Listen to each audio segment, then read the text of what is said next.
안녕하세요 여러분, 수익률 상승에 도움을 드리고 싶은 헬퍼입니다.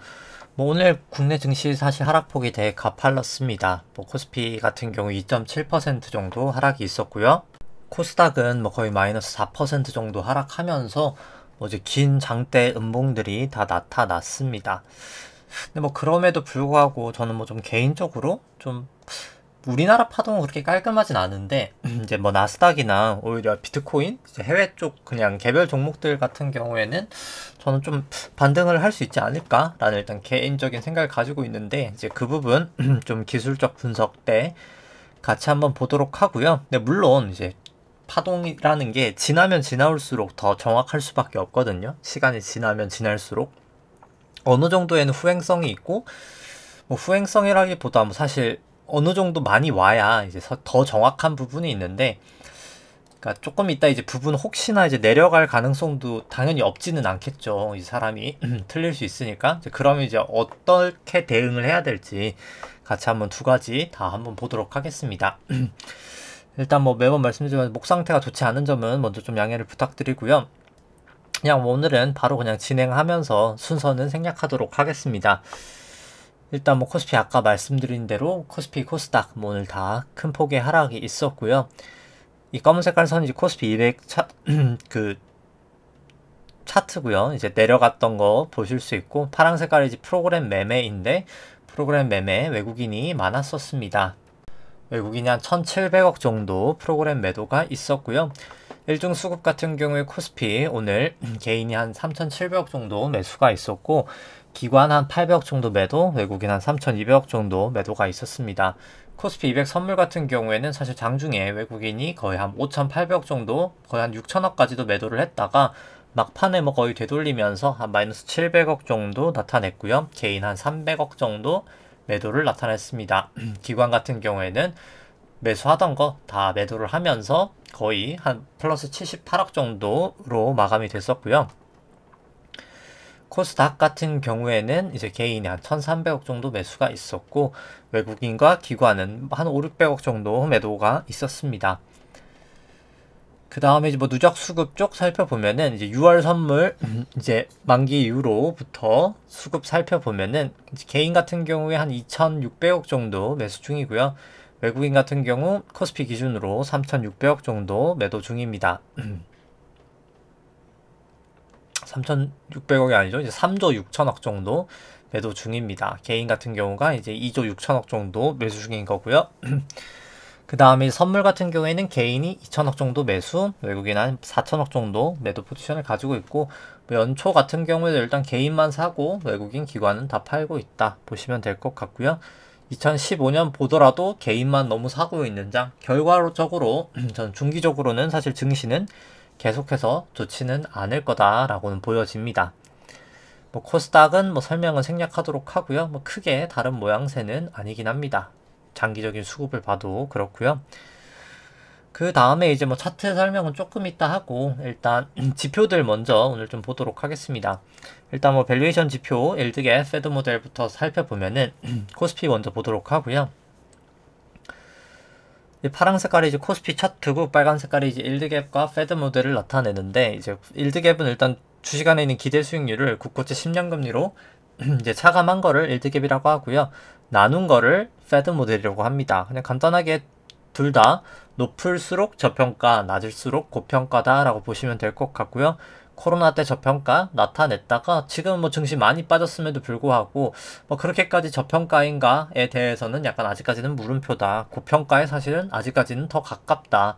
왜냐면 금리가 계속 높은 수준을 아직까지는 유지하고 있기 때문이다 라고 보시면 될 것 같고요. 이제 일드갭이나 패드 모델 둘 다 봐도 사실 고평가 영역이다, 밸류에이션 상으로는 판단이 됩니다. 좀 긴 시계열로 봐도 밸류에이션은 고평가 구간이다 라고 보여지고요. 코스닥도 마찬가지로 고평가 영역이다. 여전히 금리가 너무 높아졌기 때문에 지수가 많이 내려온 건 맞으나 사실 투자 메리트는 높지 않다. 개인적으로 밸류에이션만으로 봤을 때는 전 충분히 장기적으로 더 큰 하락은 가능하다 라고 판단이 됩니다. 미국 같은 경우 살펴보면은 S&P는 코스피랑 같이 되어 있는 거 보도록 하고요. 원래 뭐 같이 가다가 이격이 나고 있는데, 그러니까 결국 미국이 조금 더 밸류에이션 고평가를 받고 있죠, 지금까지.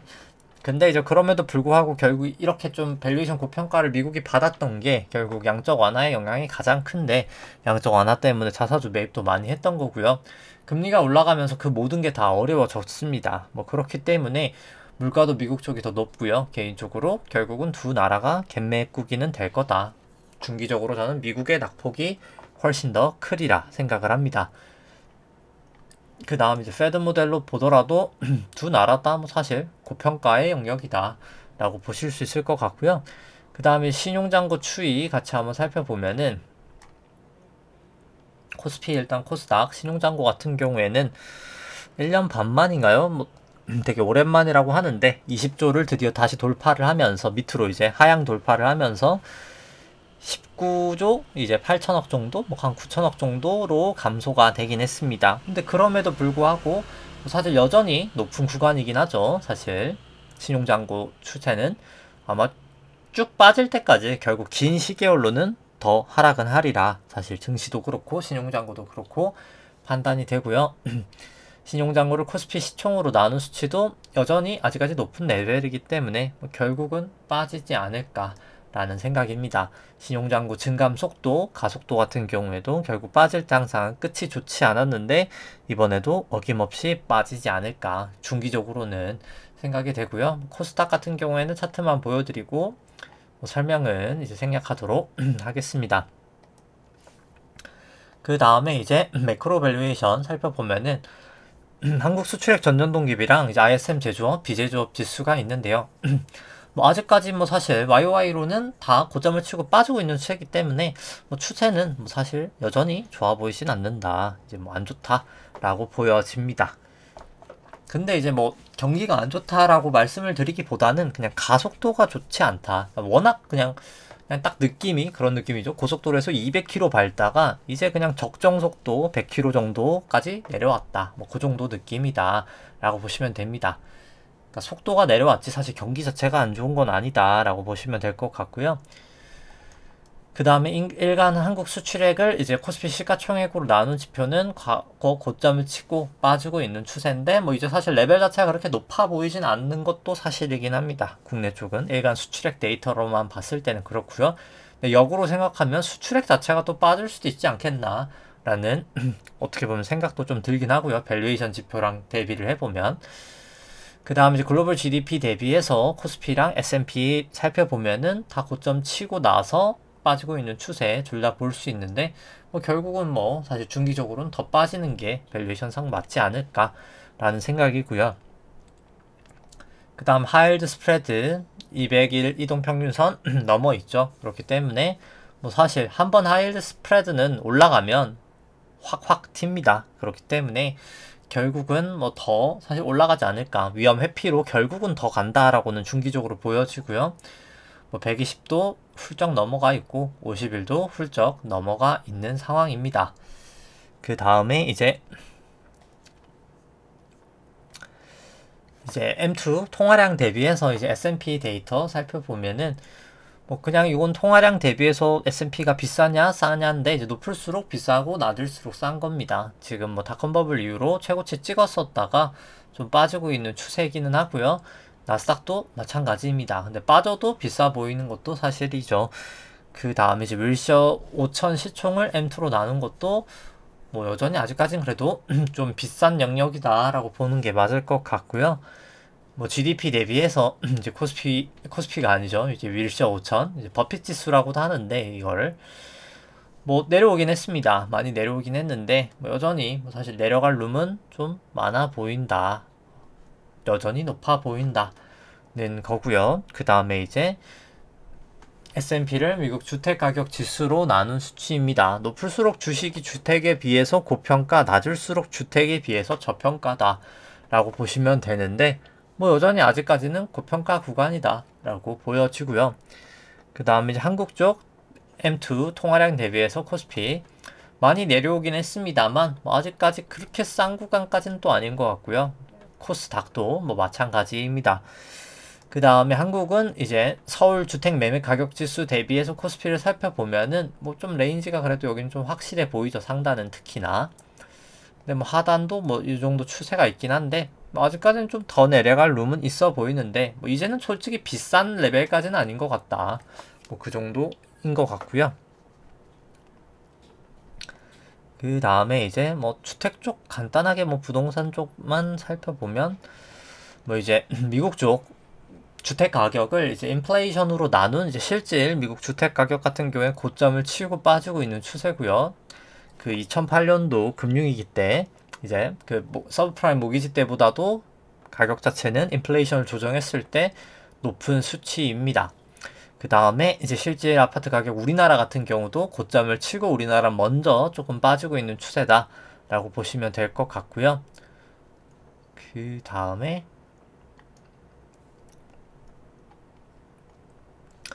뭐 PIR 결국 주택 가격을 이제 중위소득으로 연봉 중위소득 연봉으로 이제 나눈 겁니다. 높을수록 비싼 거죠. 결국 미국이나 영국 주택 다 비싸 보인다. 결국 아직까지는 비싸 보인다 인 것 같고요. 뭐 국내 쪽 같은 경우도 PIR 봐도 비싸 보이긴 한다 라고 아직까지 생각을 합니다. 그 다음에 이제 변동성 지수로 이제 ATR과 이제 빅스, VBIX 한번 살펴보면은 일단 뭐 코스피부터 살펴본다라고 치면 ATR 그냥 14일 거로만 보도록 하겠습니다. 뭐 14, 5일 둘 다 보죠. 이제 ATR이라는 거 그냥 여기 나와 있는 값인데 그냥 변동성 지수다라고 보시면 됩니다. 뭐 네이버 검색이나 다음 검색해도 나오고요. 뭐 구글도 그렇고 결국 그냥 ATR이 10일 이동평균선을 넘어서면 이제 위험을 회피해야 될 구간이고 밑에 내려가면 위험을 선호해도 되는 구간이다 라고 보시면 됩니다. 뭐 나머지 이제 빅스도 마찬가지고요. 근데 지금은 코스피는 위험을 회피해야 되는 구간이다 라고는 보여지고요. 빅스나 ATR이나 나스닥 100 같은 경우에는 이제 다시 또 위험 선호로 거의 좀 돌아오지 않았나 라는 생각이긴 합니다. 이제 ATR 5로 봐도 그렇고요. 5로 봤을 때는 이제 VBIX 이제 코스피 200의 빅스를 봐도 뭐 살짝 이제 조금 과매도 구간이지 않나. 뭐 나스닥도 마찬가지고요. 약간 좀 그런 생각은 듭니다. 생각보다 변동성 지수가 되게 잘 맞더라고요. 제가 계속 좀 최근에 보고 있는데 생각보다 되게 잘 맞았다. 여기도 그렇고 여러 가지 변곡점들을 좀 잘 잡아주는 것 같은데 뭐 한 하루 정도는 더 봐야 되겠습니다만 확실하게 뭐 뚫린 건 아니기 때문에 충분히 저는 단기 반등 정도는 가능할 수 있지 않을까라고 생각을 하는데 일단 뭐 기술적 분석을 보면서 좀 간단하게 일단 먼저 보도록 하죠. 오늘은 먼저 제가 이게 업비트 건데 그냥 좀 코인 차트를 한번 봐보죠. 되게 코인이 나스닥 차트랑 사실 거의 똑같다라고 봐도 무방하거든요. 최근 기준으로. 그래서 뭐 앞에 차트 뭐 긴 차트를 본다라고 치면은 뭐 제가 코인을 그렇게까지 자주 보진 않지만 여기가 1이고 여기가 2고 저는 코인 파동이 여기가 3이고 여기가 4고 여기가 1, 2, 3, 4, 5로 5가 나오면서 여기도 이제 1, 2, 3, 4, 5로 5가 나오면서 여기 3이 된 거고요. 여기도 이제 1, 2, 3, 4, 5로 1이 됐던 거고 여기가 A, B, C로 2가 됐던 거고 여기도 A, B, C로 4가 됐던 거고요. 1, 2, 3, 4, 5 이제 한 파동은 저는 좀 끝이 났다라고 보고요. 그 다음에 이제 내려가는 파동 자체가 이제 ABC 파동이다 라고 보여집니다. 근데 이제 마치 그런 거죠. 근데 이제 내려가는 게 실제로 A, B, C는 전 나왔다라고 봅니다. A 하락했고 B 하락을 했고 B 상승을 했고 C 파동 그래서 끝이 났다라고 보여집니다. 일단 ABC 자체는 끝이 났어요. 근데 이제 ABC 자체는 끝이 났는데 이제 여기서의 문제는 마치 그런 거죠. 그러니까 두 가지 가능성이 좀 크게 키워야 되겠네요. 두 가지 가능성이 있을 수가 있는데 하락이라는 것 자체가 그러니까 A, B, C로 그냥 끝이 났을 수도 있고 그냥 이게 지금 내려가는 게 여기가 1, 2, 3, 4, 5여서 이게 A고 그 다음 B가 올라갔다가 C로 내려갈 수도 있고요. 아니면 그냥 이게 보시면 이게 A, B, C로 그냥 큰 A가 돼버리고 그 다음에 이제 B로 올라갔다가 C로 내려갈 수 있다. 그렇게 생각을 하는데 뭐 일단 이건 이더리움이나 뭐 비트코인이나 다 똑같습니다. 차트 모양. 그래서 그냥 비트코인만 보도록 하죠. 그래서 일봉으로 일단 좀 다시 한번 좀 보도록 하면은 그냥 제가 좀 주말에 계속 한번 좀 자세히 봐봤는데 뭐 나스닥도 그렇고요. 사실 뭐 나스닥 때문에 코인을 보는 거죠. 정확하게는. 그래서 여기가 1파고 여기가 2파고 여기가 3파고 여기가 4파고 여기가 5파여서 1, 2, 3, 4, 5가 나오면서 한 파동이 완성이 됐고 그 다음에 이제 A, B, C로 해서 B파도 완성이 됐고 여기도 이제 1, 2, 3, 4, 5로 해서 한 파동도 완성이 된 거죠. 저는 일단 이게 A, B, C라고는 봅니다. A가 5파로 움직이고 C가 5파로 움직이고 해서 A, B, C까지는 완성이 되었다라고 보는데 이제 여기는 이제 B가 이제 반등이 나오느냐 아니면 그냥 이게 1, 2, 3, 4, 5냐의 차이인데 뭐 4가 이제 여기를 넘어버린다면 4의 가능성은 없고 결국 B라고 보는데 뭐 제가 봤을 때 그냥 뭐 여러 가지 시간이나 여러 가지 좀 정황을 봤을 때 그냥 제가 봤을 때 좀 B로 반등은 해줬다가 뭐 내려갈 수도 있지 않을까. 근데 뭐 최악은 아니죠. 최악의 경우라기보다 이제 어떻게 보면 끝났을 수도 있다라고 봅니다. 이게 1, 2, 3, 4, 5로 간 다음에 B로 올라갔다가 내려갈 확률보다는 아마도 그냥 A, B, C로 내려갔다가 올라갈 확률이나 이제 B로 올라갈 확률이나 아니면 A, B, C 자체가 끝났을 확률이거나 뭐 둘 중 하나다라고 봅니다. 뭐 그래서 어떻게 보면 계속 지금 변곡점에 있는 거죠. 증시 자체가 지금 변곡점에 있습니다. 약간 좀 톨게이트 같은 상황이라고 봅니다. 그래서 그냥 밑으로 직진을 할 수도 있고요. 결국 중기적으로 봤을 때 반등도 가능은 한 레벨이다. 근데 이제 뭐 증시나 제가 봤을 때 밸류에이션을 봤을 때 뭐 결국은 그냥 ABC 다음에 B로 반등하고 이 ABC여서 그 다음에 이제 C로 빠지지 않을까. 일단 개인적으로 저는 그렇게 보고 있습니다. 이제 그럼 이제 이거를 좀 미국 쪽 차트를 보면서 좀 살펴보도록 하죠. 이제 다시. 그래서 그냥 S&P로 일단 먼저 미국 쪽 먼저 일단 본다고 하면은 결국 2009년도 이제 금융위기 바닥부터 해서 여기까지가 1파, 2파, 여기가 3회, 3위, 3회, 3, 3에서 3회 5로 3파, 여기가 이제 4파, 여기가 이제 5파 고점을 치고 내려가고 있는 파동이다. ABC로 결국에는 그렇게 판단이 되고요. 그 다음에 이제 일봉상으로는 뭐 그냥 앞에 건 생략하도록 하고 결국 내려갔던 게 여기가 마지막 5고 A, B, C로 한 파동이 A, B 한 다음에 C가 1, 2, 3, 4, 5로 내려가서 A가 완성이 되었다라고 보고요. B는 A, B, C로 이루어지기 때문에 A, B, C로 B파가 나온 다음에 C가 제가 생각하기에 이제 좀 계속 고민을 해봤는데 이건 것 같아요. 이게 1파, 2파, 그 다음에 이제 3회 1, 3회 2, 3회 3, 3회 4, 3회 5, 3파. 그 다음 여기가 A, B, C 4파 나오고 여기가 1, 2, 3, 4, 5지 않을까 저는 개인적으로. 그러면 그냥 가장 깔끔하더라고요. 제가 봤을 때 파동상. 그럼 여기가 그냥 이제 C다. 결국 A, B, C는 일단 한 파동은 완성이 되었다 라고 생각을 합니다. 이제 그냥 가장 제가 봤을 때 베이스 케이스는 저는 이거라고 봅니다. 그래서 B로 저는 결국에는 반등을 하리라 생각을 하고 만약에 반등을 한다라고 생각을 했을 때 뭐 좀 이따 이건 가면서 더 보긴 해야 되겠습니다만 간다라고 반등을 했을 때는 아마 B파는 이렇게 기입을 해놨을 때 B파의 계산치는 아마 4060에서 38.2%를 A파 하락을 되돌리면 4060에서 4321 정도가 가장 갈 가능성이 높지 않을까. 뭐 최대 요 정도까지도 갈 가능성은 존재한다 라고 개인적으로 일단 아직까지는 생각이 됩니다. 근데 여기서 결국 다시 전저점을 깨진다고 치면은 저는 뭐 정말 이제 계속 하락할 가능성이 더 높다 라고는 보는데 뭐 사실 주봉이나 뭐 여러 가지 좀 측면을 봤을 때 뭐 사실 RSI도 그렇고 뭐 저는 여기서 막 그렇게 빠질 가능성이 엄청 크다라고 생각하진 않는데 근데 항상 뭐 너무 과한 확신은 또 필요가 없죠. 그러니까 중요한 건 어차피 중요한 건 추세가 더 중요하기 하기 때문에 추세를 일단 좀 잘 봐야 되지 않을까. 지만 일단 뭐 저는 좀 반등 가능성은 좀 있다라고는 보긴 합니다. 뭐 지켜보긴 해야 되겠지만요. 그래서 뭐 나스닥도 똑같이 1, 2, 3, 4 오지 않을까. 일단 뭐 그렇게 보고 있긴 하고요. 그 다음에 이제 코스피 같은 경우도 그냥 계속 좀 고민을 해봤는데 결국 여기까지가 이제 코스피는 5파인 건 명확하거든요. 5파 고점 치고 여기가 쐐기여서 A였던 것도 명확합니다.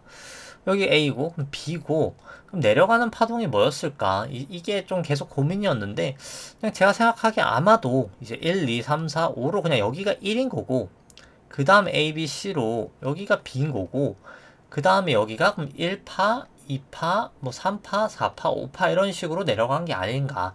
근데 그럼 이제 4랑 1파가 겹치거든요. 근데 생각보다 우리나라는 겹치는 경우가 참 많다. 좀 비효율적인 시장이어서 생각보다 저는 좀 많이 겹칠 때가 있어서 좀 그런 거지 않나 라고 생각을 합니다.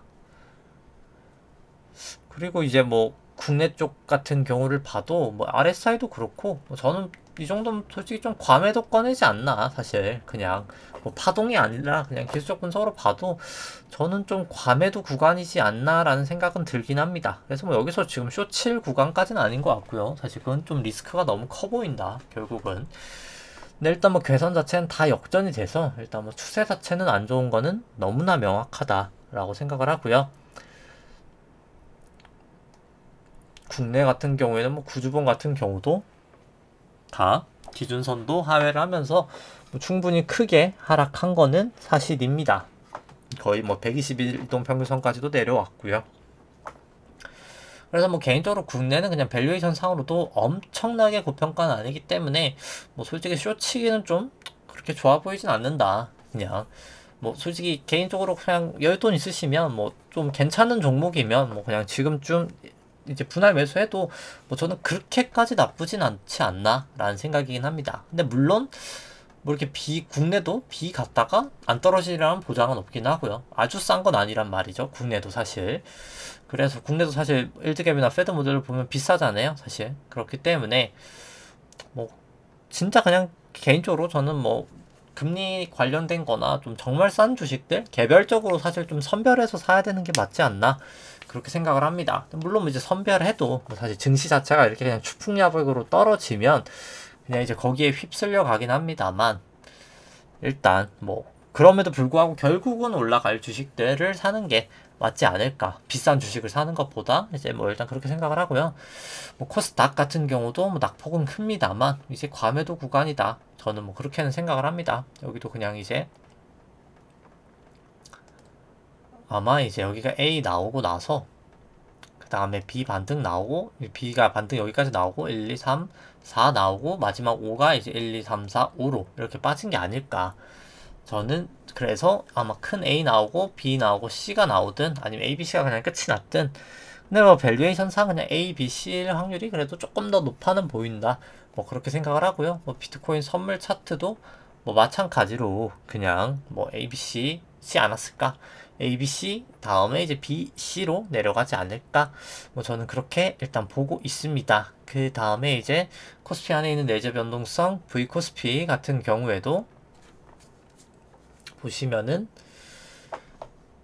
뭐 다 일단 괴선 위로 올라와 있죠. 올라와 있는 거는 뭐 충분히 증시의 부담 요인입니다만 일단 볼렌저맨들을 타다가 이탈을 해서 RSI도 70 넘어갔다가 또 하회해서 뭐 저는 좀 안정을 단기간은 좀 찾지 않을까라는 생각이긴 하고요. 빅스 같은 경우도 일단 뭐 다 위로 올라와 있어서 여기는 뭐 아직까지는 좀 조심을 하셔야 된다. 이제 그렇게 생각을 합니다. 근데 뭐 제가 단기 반등을 조금 보고 있긴 합니다만 중요한 건 단기 반등이 있더라도 결국은 중기적으로 저는 더 밸류에이션상 빠질 가능성이 훨씬 더 크기 때문에 그냥 뭐 단기 반등하면 오히려 그거를 그냥 매도 기회로 저는 삼으시는 게 맞지 않을까. 일단 그렇게 보고요. 뭐 필라델피아 반도체 지수도 뭐 그냥 S&P나 나스닥이랑 크게 다르진 않아서 뭐 설명 생략하도록 하고요.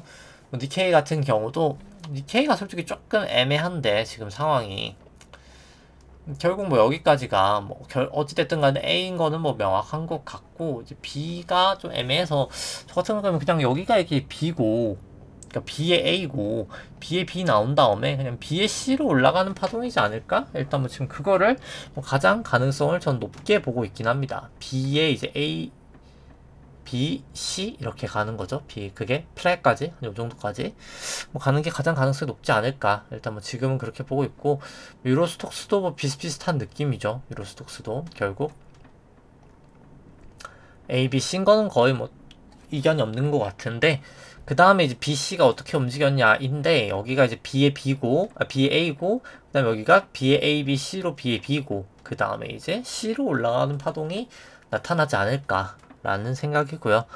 그 다음에 좀 항생 같은 경우도 뭐 그냥 비슷하다 봅니다. 그냥 결국 여기도 이제 B의 B 정도 반등이었고, 그러니까 B의 B가 이게 약간 쐐기 모양으로 갔던 거고, 결국에 이제 아마 B의 C로 저는 좀 갈 수 있지 않을까? 일단 뭐 지금 그렇게 보기 있긴 한데, 뭐 다시 구름대가 뚫리거나 뭐 그렇게 또 사실 하단이 깨지면 뭐 그때는 이제 다시 숏으로 가야 되겠죠.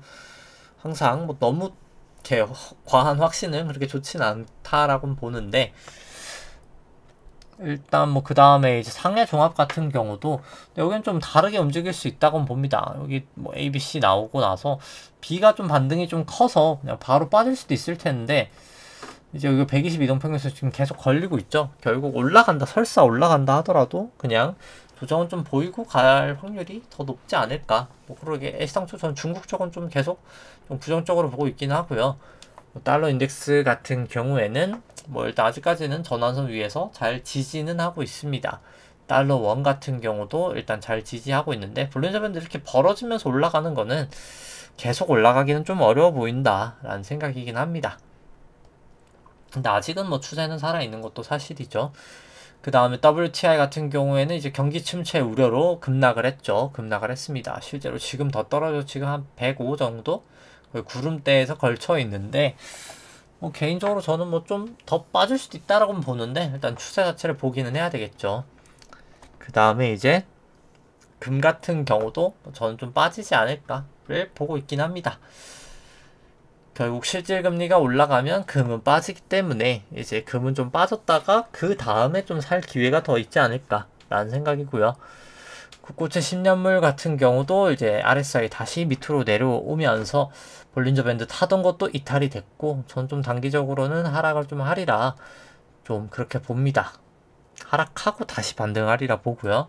미국 쪽도 뭐 마찬가지로 하락했다가 좀 다시 반등하지 않을까 라는 생각입니다. 그 다음에 이제 개별 종목들 하고 다 이제 절대가치 평가랑 좀 상대가치 평가로 살펴볼 텐데, 상대가치 평가랑 뭐 절대가치 평가 이렇게 살펴볼 텐데, 뭐 그 전에 그냥 간단하게 매크로 먼저 살펴보도록 하죠. 매크로를 일단 먼저 보면은 일단 뭐 결국 연준에서 일단 75bp 뭐 자이언트 스텝을 했었죠.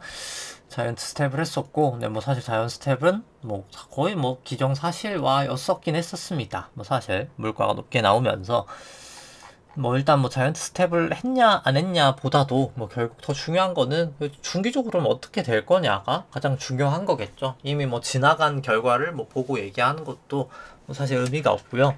결국 앞으로 어떻게 될 것인가가 중요할 텐데, 그냥 결과적으로 계속해서 뭐 중기적인 흐름을 살펴본다라고 치면은 뭐 계속해서 그냥 양쪽 하나랑 이 양쪽 긴축이 계속해서 중요할 수밖에 없습니다. 시장에서 뭐 이걸 가장 이해를 지금 못하고 있기도 하고, 뭐 오늘은 그냥 설명을 간단하게만 하고 생략한다고 치면은 결국 양쪽 안에는 그냥 돈만 쌓이는 거다라고 보시면 됩니다. 그냥 은행에 돈이 쌓이는 거다. 그러니까 돈이 사람들이 뭐 유동성이 공급됐다라고 하지만 유동성이 공급이 되는 건 그냥 금융시장에만 공급이 되는 거고, 실제로 우리 뭐 밥상 물가에는 영향을 안 준다.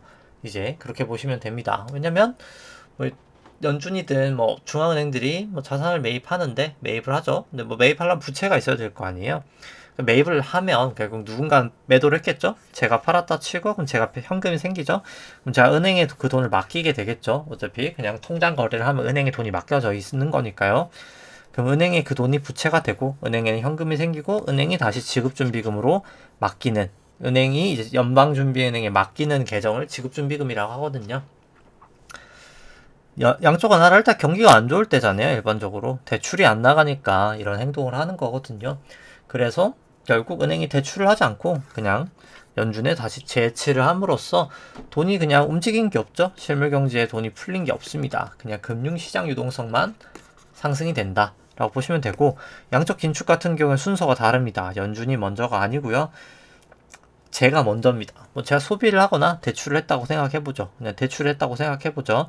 차입이 100이 늘면은 뭐 투자들 하든 소비를 하면서 이제 뭐 일단 현금이 100 늘고 이제 결국 투자나 소비를 하게 될 텐데, 뭐 일단 대출 받은 것까지만 생각해보죠. 그럼 제가 대출이 100이 늘겠죠. 은행이 자산의 대출이 늘겠죠. 근데 대출을 해주면 결국 현금이 줄어드니까 지중금을 인출을 합니다. 연준의 지중금이 떨어지게 되니까 자산이 떨어지는 그런 개념이다 라고 생각해 주시면 될 것 같고요. 여기서 이제 돈이 움직이죠. 실물 경제로 돈은 흘러갑니다. 그래서 실물 경제에 인플레이션이 발생할 거고요. 근데 이제 금융시장에서는 유동성이 떨어지게 됩니다. 은행에서 돈을 빼버리니까요. 그래서 할인율 자체는 올라가게 됩니다. 할인율은 올라가게 되고 물가가 올라가게 되는 거죠. 그래서 이제 뭐 그거에 이제 선반영되기도 해서 실질 금리는 올라간다. 뭐 사실 다들 안 올라간다고 했지만 결국은 올라왔죠. 마이너스 사실 10년물 기준으로 마이너스 거의 1.2까지도 제 기억에 갔던 거로 기억을 하는데 지금은 이제 거의 0.7까지도 와 있는 상태입니다. 결국은 저는 더 올라가리라 보고요. 중기적으로. 그 다음에 이제 그냥 전반적으로 살펴본다라고 치면은 뭐 미국 금리가 상당히 많이 올랐습니다. 뭐 상당히 많이 올랐죠. 근데 뭐 상당히 많이 올랐다기보다 뭐 사실 진작부터 작년부터 올랐어야 되는데 뭐 너무 늦게 오른 거죠, 사실. 그러니까 오른 폭은 적은 건 아니지만 사실 물가를 감안하면 지금도 높은 건 아니다 라고 보여지고요. 그러니까 물가가 그럼 왜 높을까 라고 일단 했을 때 돈을 많이 찍은 것도 명백한 사실이고요. 뭐 돈을 많이 찍었으니까 이 M3가 통화량이거든요. 통화량을 뭐 어마어마하게 찍었습니다. M3 통화량만 해도 전년 대비 27% 찍었으니까 뭐 어마어마하게 늘었죠. 어마어마하게 늘어서 당연히 그러다 보니까 물가도 올라갈 수밖에 없었다. 결국은 뭐 이때도 똑같은 거죠. 돈을 많이 푸니까 그냥 물가가 결국은 올라가더라. 후행적으로. 이제 그렇게 보시면 될 것 같고요.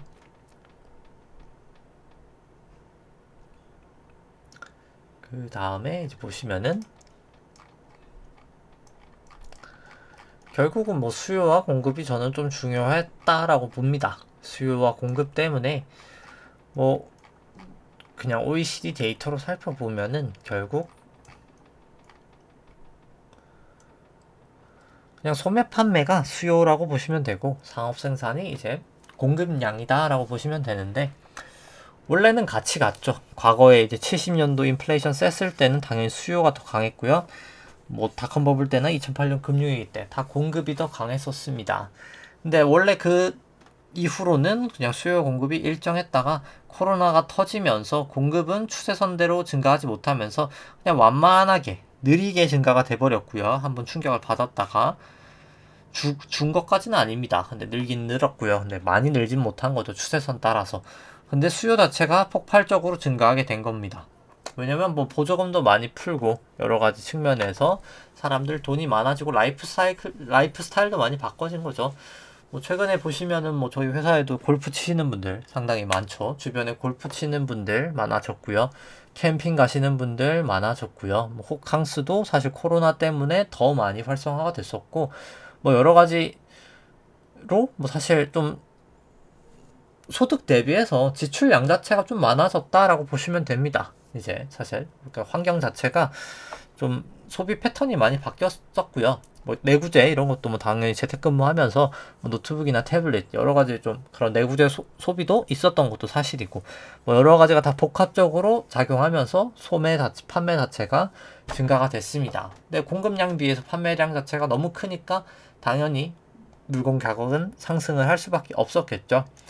이제 그런 상황이 있었고, 근데 경기 선행 지표 같은 경우에는 결국은 아직까지는 빠지고 있습니다. 워낙 많이 가속도가 높았다가 그 가속도만큼은 계속 못 가고 있는 거죠. 그리고 경기 선행 지수에 보통 주가가 들어가기 때문에 코스피도 그렇고 주가가 뭐 많이 빠져서다라고 봐도 뭐 크게 무방하진 않고요. 두 가지 다 영향이 있는 거죠.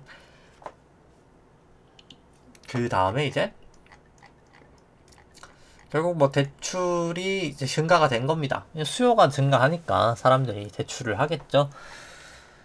그래서 이제 대출 증가율을 살펴보면은 대출 증가율이 보시면은 뭐 상당히 많이 증가가 됐습니다. 증가가 된 게 이제 2021년 5월부터인 거죠. 2021년 5월부터 대출은 쭉 증가가 됩니다. 그래서 사람들이 이때부터 그냥 좀 코로나 끝나고 이제 끝나진 않았었지만 그냥 뭔가 먹고 살만해졌는데 이제 약간 좀 지낼 만한데 소비를 할 만한데 라는 상황이 2021년 5월 정도, 작년 5월 정도 거의 딱 1년 전 수준이죠. 그때부터 났었던 거죠. 근데 사실 그래서 그때부터 연준은 금리를 높였어야 되는 겁니다. 근데 높이지 않았죠, 사실.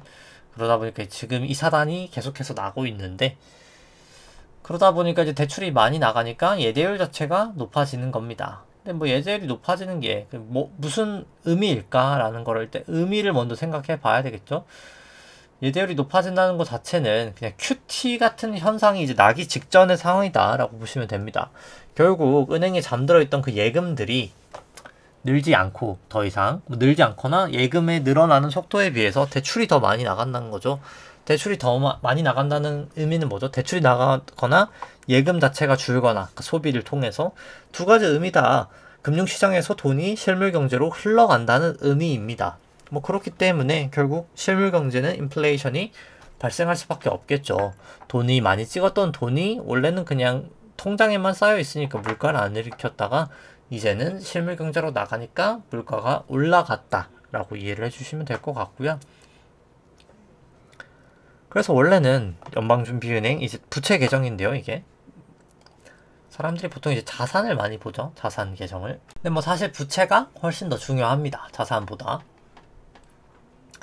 왜냐하면 일단 뭐 계정 그냥 간단하게 설명만 해드리면 뭐 통통한 그냥 프린트는 달러고요. 지급준비금이 은행이 이제 연방준비은행에 맡긴 돈이라고 그랬었죠. 그 다음에 이제 재무부 일반 계정이 재무부가 재정정책을 위해서 모아놓은 현금이다.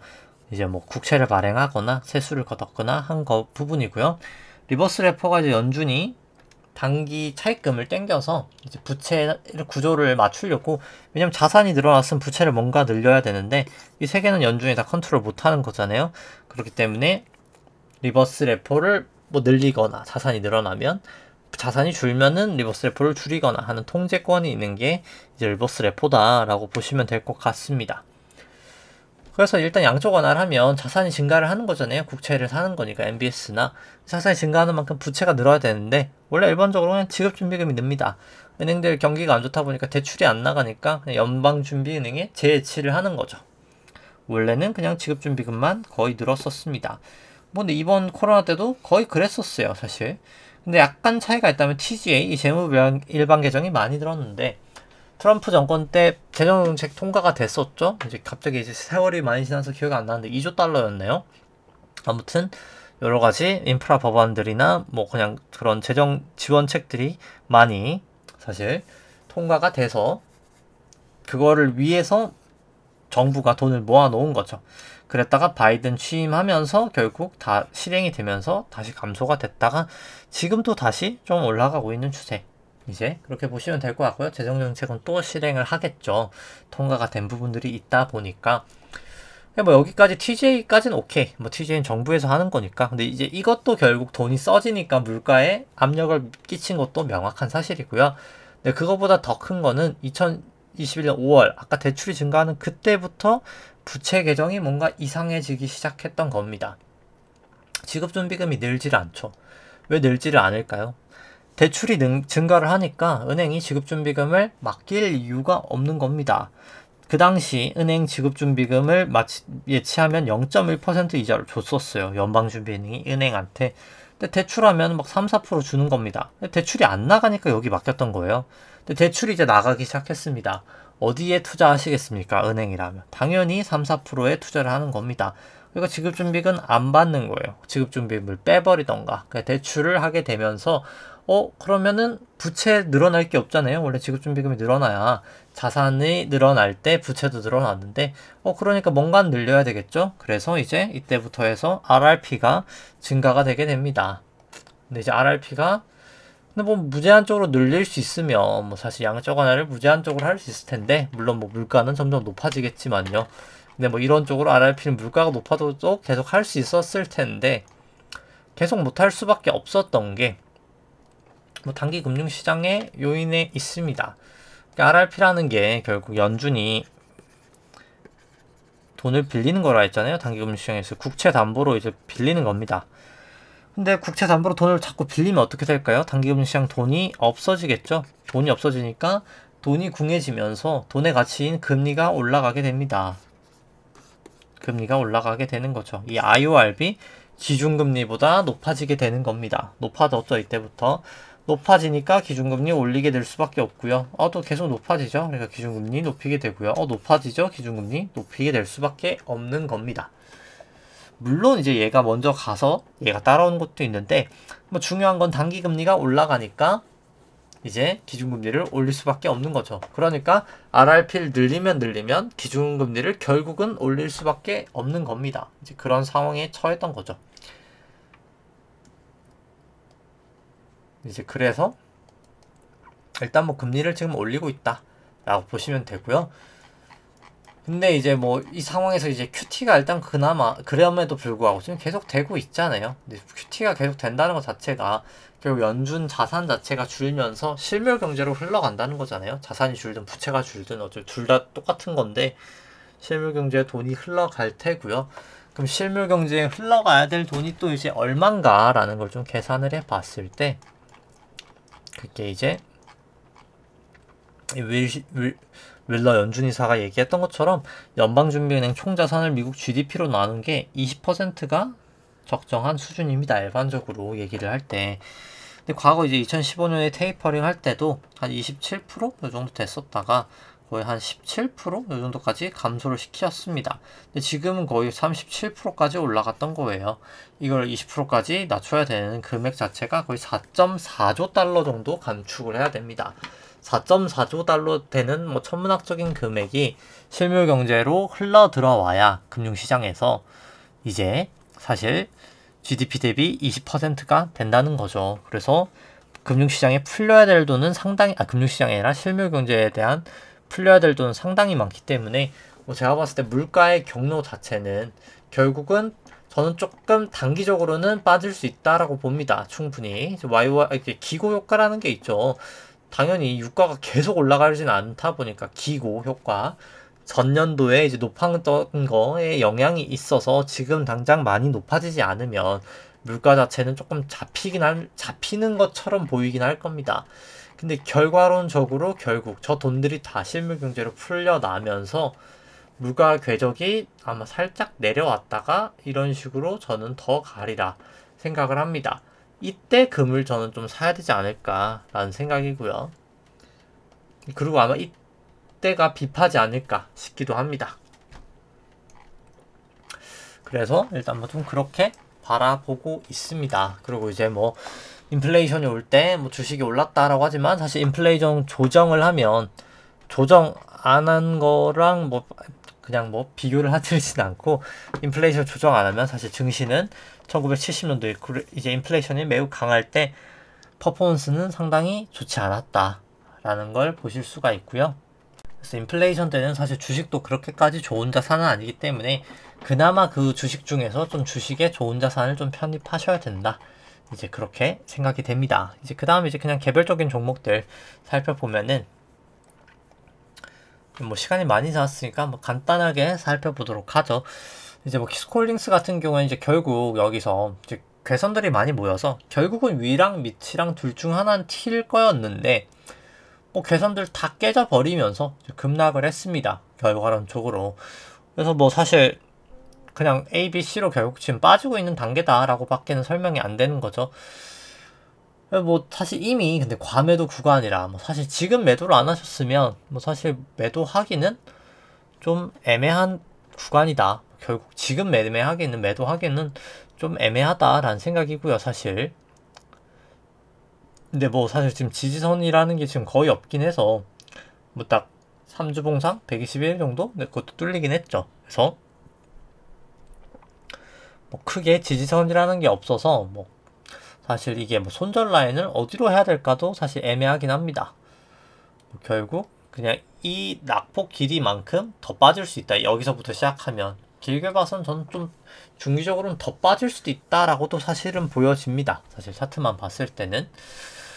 근데 뭐 그럼에도 불구하고 그냥 뭐 결국 기나긴 세월을 갔을 때는 뭐 저는 뭐 주식 밸류에이션 상 더 갈 수밖에 없다고 보긴 합니다. 그러니까 길게 봤을 때는. 근데 단기적으로는 충분히 안 좋아 보이기 때문에 뭐 사실 보유하고 계셨으면은 여기 그냥 구름대를 깨지거나 여기 괴선들 이탈할 때 사실 매도를 하셨어야 되는 게 맞다라고 보고요. 아무리 못해도 여기 122동 평균선 깰 때. 근데 뭐 저는 뭐 사실 그렇게 매도를 할 수 있는 물량 자체는 아니어서 그냥 보유를 하고 있습니다만, 그래서 뭐 지금은 뭐 그냥 RSI 봤을 때 지금 또 매도하기도 참 어렵다. 물론 이제 RSI 이때부터 그냥 쭉 빠졌듯이 이렇게 빠진다는 것도 아예 불가능하진 않습니다만, 어차피 저는 뭐 거래를 못하기 때문에 뭐 들고 있긴 한데 뭐 참 애매한 상황이다. 이미 뭐 사실 여기서 안 파졌으면 이제 그렇게는 보여지고요.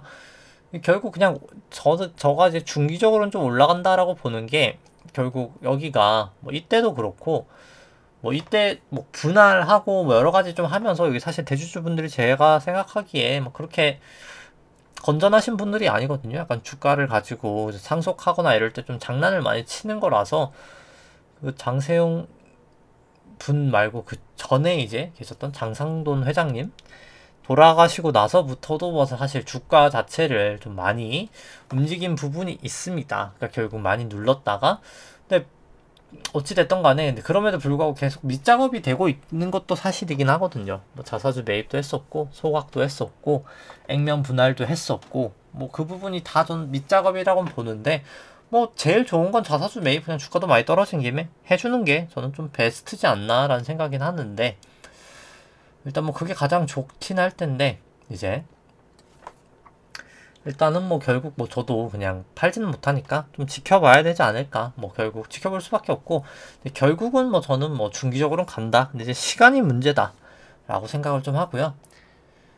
그 다음에 뭐 밸류에이션 자체는 뭐 사실 뭐 볼 의미가 없는 게, 그냥 뭐 퍼가 200고 뭐 사실 PBR이 뭐 0.1대 뭐 사실 밸류에이션 너무 말이 안 되는 밸류에이션이다 라고 사실 뭐 생각을 합니다. 근데 뭐 밸류에이션이 중요한 게 아니라 여기는 그냥 결국 대주주가 올리려는 마음이 있어야 결국은 간다. 대주주가 리스크다 라고 사실 키스코는 보시면 될 것 같고요. 현대해상 같은 경우도 뭐 저는 좀 금리가 빠지면서 좀 올라가지 않을, 그러니까 내려가지 않을까. 이렇게 A, B, C로 저는 좀 현대해상은 좀 빠질 수 있지 않나라고 보긴 하는데, 뭐 그럼에도 불구하고 그냥 빠지면 빠지는 대로 좀 살 정도로 밸류에이션 메리트는 있어 보인다. 이 기대 수익률을 봤을 때 타 종목에 비해서는, 그러니까 여기도 많이 올라간 건 사실이죠. 다른 종목에 비해서 안 빠진 것도 사실이고요. 근데 지금 그럼에도 불구하고 금리 올라갈 때 수혜를 봤을 때 뭐 충분히 가격적인 메리트는 뭐 그냥 지금도 나쁘진 않아 보인다. 뭐그 정도인 것 같습니다. 근데 뭐 좀 빠질 수 있는 모양새긴 하다 인 것 같고요. 뭐 우리 금융 지주도 뭐 여러 가지 좀 정치권에서의 뭐 얘기도 있고, 뭐 기금을 마련해야 된다, 뭐 대출 금리를 내려야 되는 거 아니냐, 뭐 여러 가지 있지만, 뭐 사실 어느 정도는 당연히 하겠죠. 어느 정도는 하겠지만 뭐 그게 뭐 기업의 수익성을 훼손시킬 정도까지는 뭐 당연히 하기는 어려울 거다라고 보고요.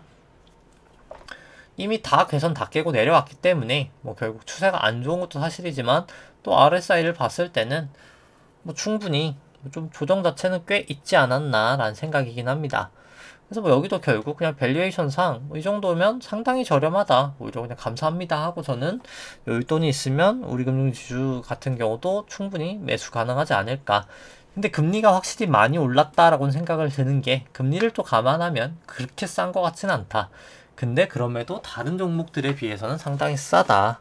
길게 봐서는 저 현금보다 나을 거다 생각은 들고요. 그 다음에 뭐 삼성전자 간단하게 보면은 뭐 삼성전자도 좀 과매도 구간에 왔다. 결국 A, B, C로 해서 그냥 1, 2, 3, 4, 5로 그냥 결국 A 파동이 다 끝났다. 결국 B 한번 올라가고 C로 다시 한번 꽂지 않을까. 아니면 그냥 A, B, C가 끝나고 다시 한번 상승 파동이 나오던가, 뭐 둘 중 하나지 않을까 라는 생각은 들고요. 그 다음 뭐 절대가치 평가로 봤을 때 뭐 밸류에이션이 뭐 아주 이제 메리트가 없다고 말하기도 좀 애매하긴 합니다. 살짝은 그래도 올라갈 수 있는 밸류에이션 자체는 마련은 됐다. 근데 이제 상대가치 평가로 봤을 때 여기서 항상 주가가 떨어졌었죠. 이제 기대 수익률이 한 8% 정도 하회할 때. 근데 지금 과거 이제 많이 하락했을 때에 비해서는 막 그렇게 또 많이 빠진 건 아니어서, 뭐 아주 싼 것까지는 아니고 그냥 보통 정도 밸류에이션이다. 삼성전자는 지금 그냥 딱 중간 정도죠. 그냥 보통의 밸류에이션이다. 이제 그렇게 보시면 될 것 같고요. 그 다음에 이제 뭐 하이닉스도 그냥 1, 2, 3, 4, 5로 뭐 저는 거의 1차적인 하락은 좀 종료가 된 게 아닌가라는 생각이긴 합니다. 그 다음에 상대가 절대가치 평가로 봐도 이제 뭐 좀 밸류에이션 메리트가 그래도 좀 있어졌다라고 보여지고요. 하이닉스도. 그 다음에 이제 여기도 이제 상대가치 평가를 봐도 여기가 이제 하단이었었는데 뭐 꽤나 높아진 거는 사실이다. 뭐 사실 좀 길게 투자하신다 하면은 뭐 사실 뭐 투자해도 될 만한 밸류에이션은 왔다라고는 보긴 합니다.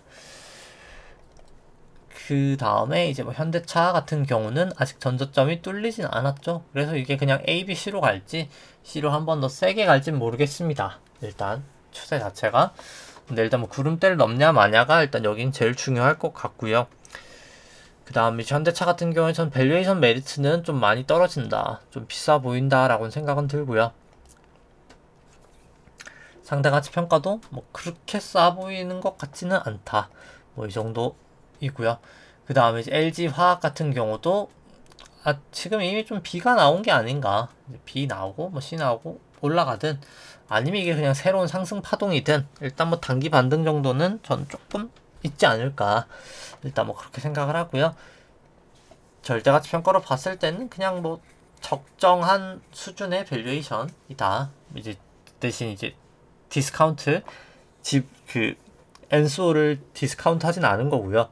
그 다음에 이제 상대가치 평가를 봤을 때 뭐 충분히 뭐 사실 상대가치 평가로는 뭐 좀 싼 편이다. 근데 금리를 조정했을 때는 아니지만 금리를 조정 안 했을 때는 뭐 비싼 건 아닌 것 같다 정도 밸류에이션이다 라고 보여지고요.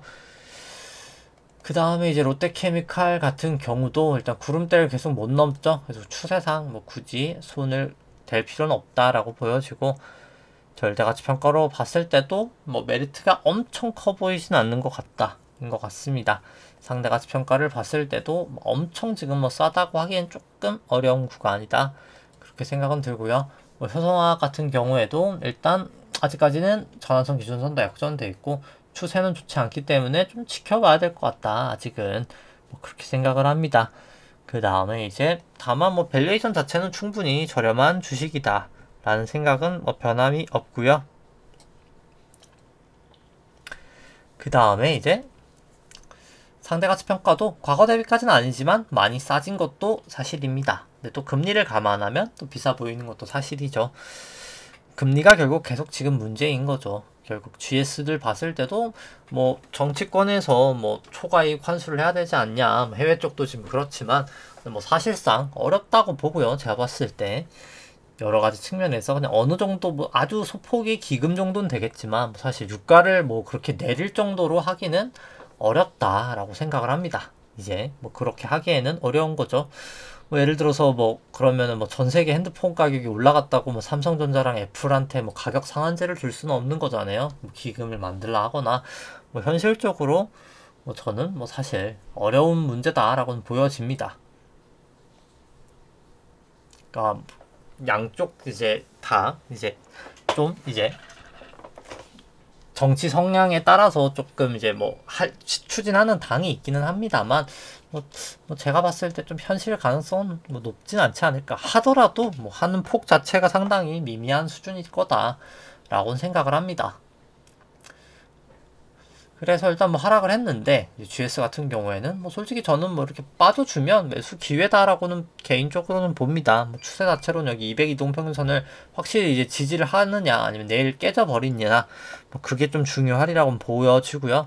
다만 일단 뭐 절대가치 평가로 봤을 때 충분히 밸류에이션은 메리트가 있고 상대가치 평가로 봤을 때도 충분히 밸류에이션은 매우 매우 저렴하기 때문에 뭐 솔직히 뭐 저는 뭐 초과 환수제가 어느 정도까지 나올지 솔직히 안 된다라고 봅니다만 뭐 설사 나오더라도 이 정도 밸류에이션이면 뭐 충분히 살 메리트는 있어 보인다 뭐 그렇게 생각을 합니다. 뭐 KET 같은 경우에는 뭐 계속 증시 속에서도 잘 버티고 있죠. 수급 때문에 뭐 충분히 뭐 방어주로서 저는 나쁘지 않다라는 생각이긴 하고요. 절대가치 평가로 봐도 뭐 충분히 밸류에이션 메리트 있어 보이고요.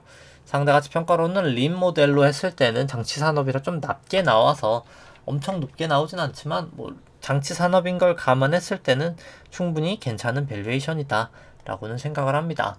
그 다음 DLNC 낙폭이 뭐 너무 큰데 사실 뭐 솔직히 DLNC는 저는 정말 괜찮다라고 봅니다. 아까 이게 결국 그냥 제가 생각하기에 이게 아마도 이것도 1, 2, 3, 4, 5로 빠지고 근데 국내는 이렇게 1파랑 4파가 겹치는 게 생각보다 많습니다. 그 다음에 이제 B고 이게 그냥 1, 2, 3, 4, 5로 저는 빠져서 A, B, C가 다 끝난 것일 수도 있다. 아니면 이제 여기서 B가 나오던가 둘 중 하나지 않을까라는 생각은 듭니다. 그래서 뭐 솔직히 여윳돈이 있으면 뭐 사고 싶은 만한 밸류에이션이다. 뭐 저는 충분히 그렇게 생각을 합니다. DLNC도 너무 저평가되어 있다. 뭐 퍼가 거의 뭐 2배, 3배 지금 이렇잖아요. 뭐 솔직히 이거는 좀 말이 안 되는 밸류에이션이다. 저는 그렇게 생각합니다. 너무나 말이 안 되는 밸류에이션이다. 사실. 그러니까 그래서 뭐 저 같은 경우에는 일단 이제 5부터 먼저 설명하죠. 그러니까 DLNC까지 해서 요건 이제 무상증자 때문인 거고요. 상당히 가장 저렴한 밸류에이션이다. 지금 그렇게 보시면 될 것 같고 그래서 뭐 제가 그냥 추가적으로 매수를 한다라고 치면은 관심 있는 게 뭐 현대해상, 우리금융지주 지금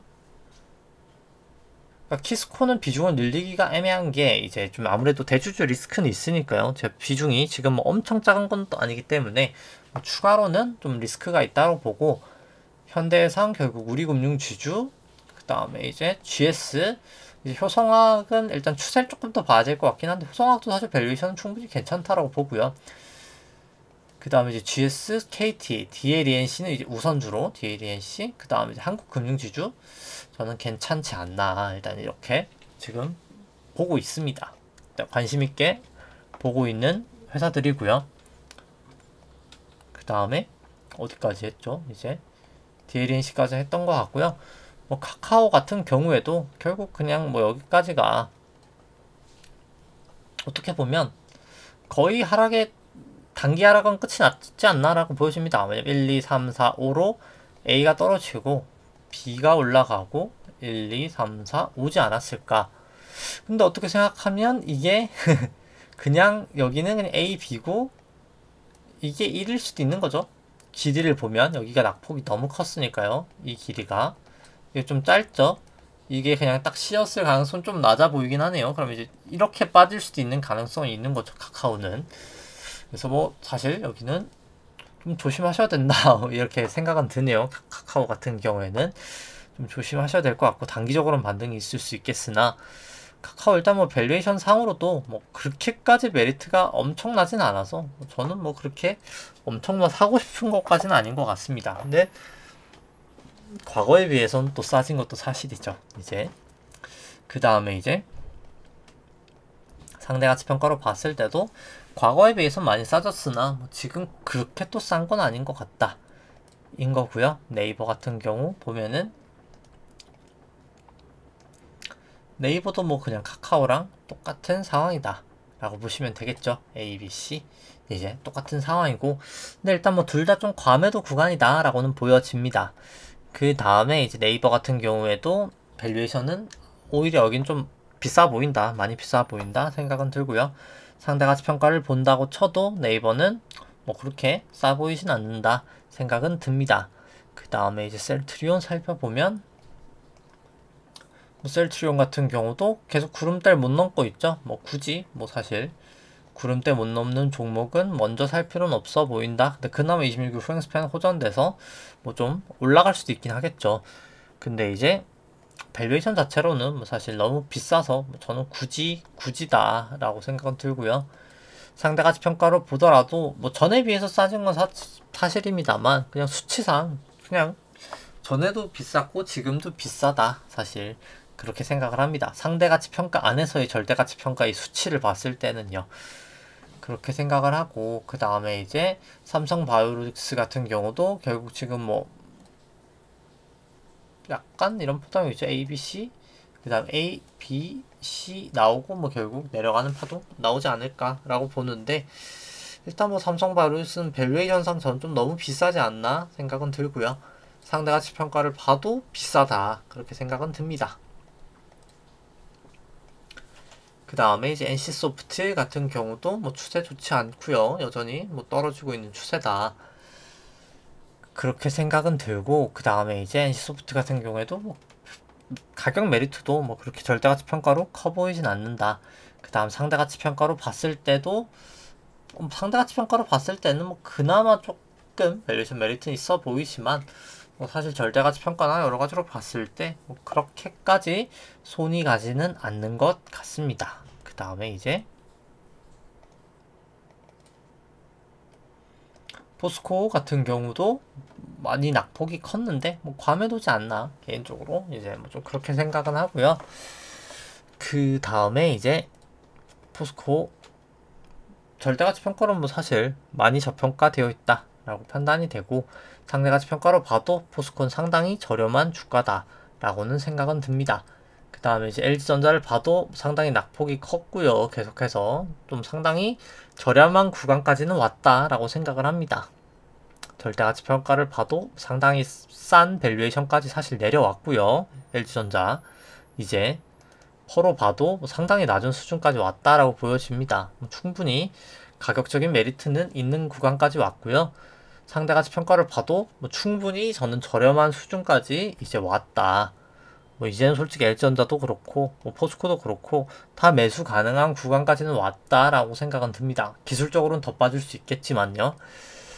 제일제당 같은 경우는 뭐 일단 낙폭 자체가 엄청 크진 않아서 일단 뭐 추사 자체는 뭐 여기 넘냐 마냐를 좀 지켜봐야 될 것 같은데, 일단 뭐 그래서 밸류에이션 메리트가 지금 당장 엄청 크진 않은 거죠. 낙폭이 엄청 크진 않았으니까요. 그렇게 판단이 되고, 그 다음에 상대가치 평가를 봐도 그래도 뭐 싼 편이긴 싼 편이죠. 엄청 싼 것까지는 아닌데 그래도 상대가치 평가는 좀 싼 편이긴 싼 편입니다. 그 다음에 이제 한국기업 평가는 계속 낙폭이 크죠. 여기도 뭐 굳이 떨어지는 칼날 잡을 필요 없다라고 보고요. 뭐 밸류에이션 자체도 굳이인 것 같습니다. 굳이라고 생각이 되고, 상대가치 평가를 봤을 때도 뭐 굳이 금리 감안했을 때 그렇게 좋아 보이진 않고, 키움증권 같은 경우에는 그래도 밸류에이션 메리트 좀 있어 보이고, 한국금융지주도 상당히 밸류에이션 메리트 있어 보입니다. 한국금융지주는 저는 좀 괜찮아 보이고요. 상대적으로 더. 근데 여기도 뭐 추세가 아직까지는 좋지 않은 건 사실인데, 뭐 좀 여윳돈이 있으시면 그냥 뭐 주식을 너무나 사고 싶다 했을 때 그냥 한국기업평가는 특히나 저는 좀 살만하지 않나. 여기 이 종목도 좀 중기적으로 봤을 때 뭐 단기적인 하락이야 뭐 더 있을 수도 있겠습니다만, 그 하락폭을 감내할 수 있을 만큼 좀 많이 싸진 편이다 라는 생각은 듭니다. 그 다음에 미국 쪽 애플 같은 경우도 이제 똑같은 거죠. 결국 1, 2, 3, 4, 5로 해서 아니죠. 이제 A 다음에 B 다음에 C로 A, 그 다음에 이제 여기가 A, B, C로 B, 그 다음에 이제 1, 2, 3에 3에 3, 3, 3에서 3에 5로 3, 4, 5로 떨어진 다음에 아마도 저는 B 반등이 좀 나오지 않을까 라고 일단 지금까지는 좀 보고 있고요. 뭐 테슬라도 마찬가지입니다. 뭐 차트 모양 거의 비슷하죠. 그 다음에 이제 아마존 같은 경우도 뭐 거의 비슷한 차트 모양. 좀 다른 게 있다면 여긴 A, B, C 다음에 A, B, C로 이렇게 올라갈 확률이 높아 보인다. 테슬라랑. 그렇게 생각이 되고요. 뭐 게임스톱 같은 경우 이제 구름대를 넘냐 마냐, 200이동평균선을 넘냐 마냐가 좀 중요한 영역이다. 일단 그렇게 생각을 합니다. 그래서 그냥 돌고 돌아서 뭐 분명히 지금 낙폭이 많이 커서 뭐 좀 공포, 두려움이 질릴 수 있는 상황이다 라고는 생각을 합니다.